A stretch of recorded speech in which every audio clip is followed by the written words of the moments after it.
Welcome guys, what's up? I'm John Vogel, I'm a photographer from Miami, Florida, and today I'll be teaching you how to get some crispy photos like I do in Lightroom. So let's get into it. I don't even think it has any words, man.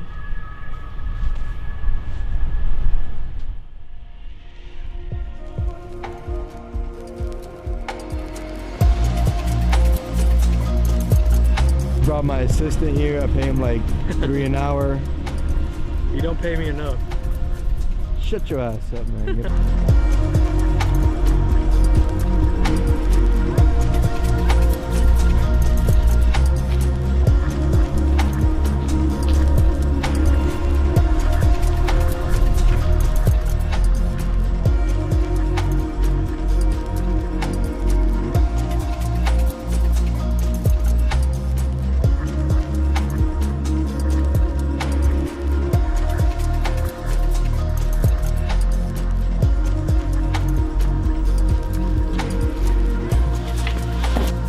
Alright guys, so we're back in the studio and now we're gonna edit two photos that I've picked. Right here and right here. They're drastically different. One of them is a drone shot on my Mavic Air, and the other one was shot in Banff, Alberta actually. Very nice photos.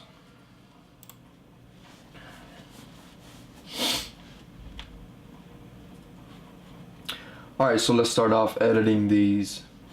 Now what you want to do first is always crop 4x5. We're planning on putting it in social media. Make sure it's leveled. And we're gonna bring down the highlights. This is my workflow, so I'm gonna try to explain it as best as I can as I edit. Bring up the shadows a little bit because later on you'll see what we'll do. Now I usually only bring whites down if I see any highlights blown out to the point of white pixels. So in this case, I won't be needing it.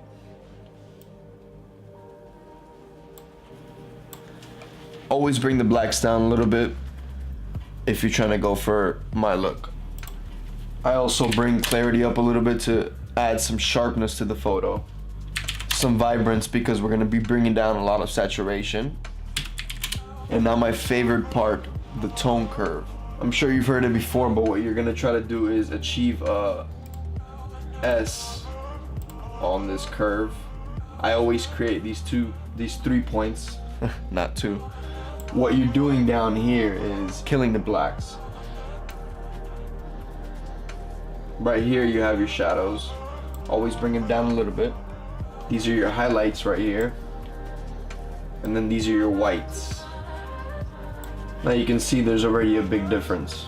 I actually crush it a little bit more. Bring over the contrast. I'm gonna go with my usual 5900. Looks ridiculous right now, but you'll see what happens soon. Now, this is where it gets tricky. Okay, so bear with me on this. I usually try not to mess with this too much, but when I do, I go with what I'm comfortable with, which is the blues and the greens. What I'm doing is I'm changing the hue or the overall color of each of these colors.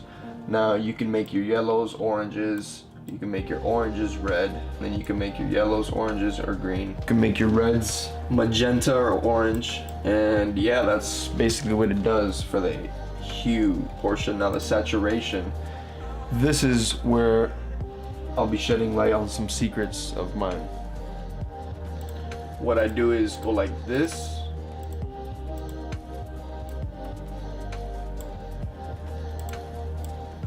try to make this, whatever you want to call it, I don't know what,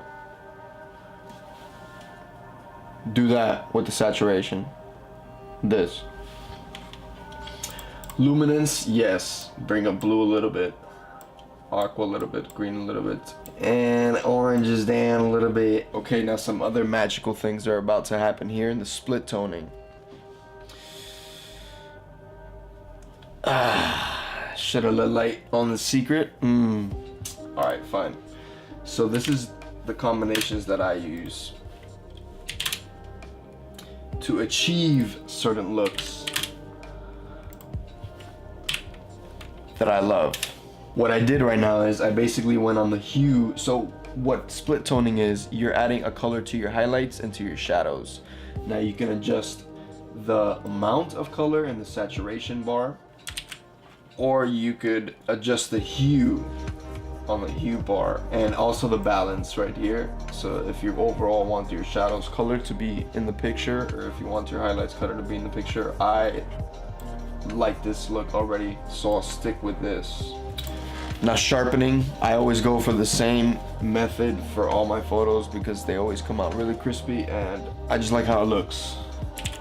65, that's the amount of sharpening. I used to put the radius on 1.2, but now I just leave it on 1. Before you do your masking, you want to add some luminance.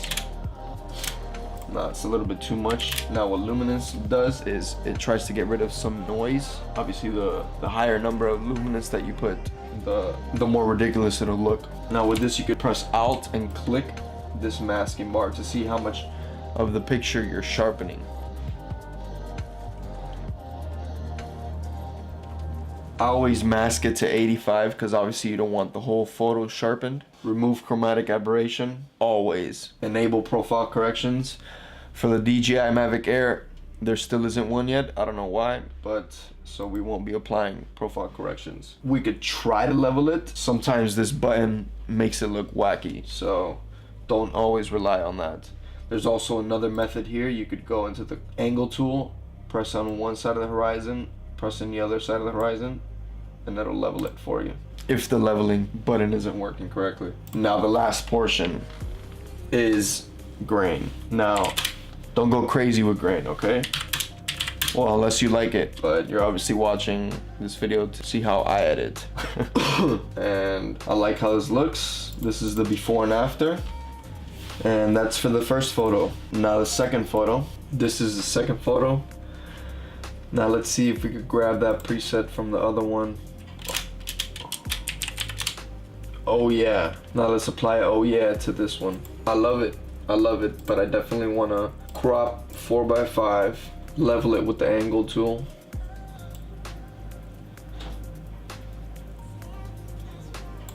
And it's quite not working. Since I could do profile corrections on this one, I will. Whoa, see? Wacky.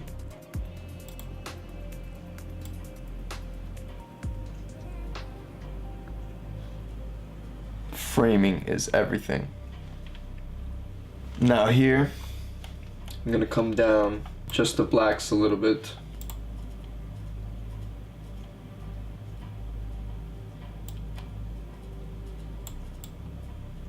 I'm gonna take the balance over the other way. Creates this nice look here.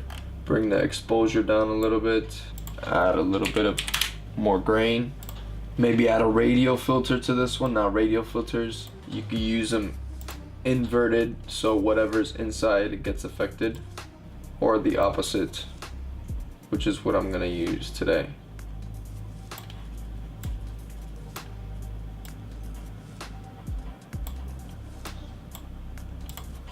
I'm also gonna up the exposure.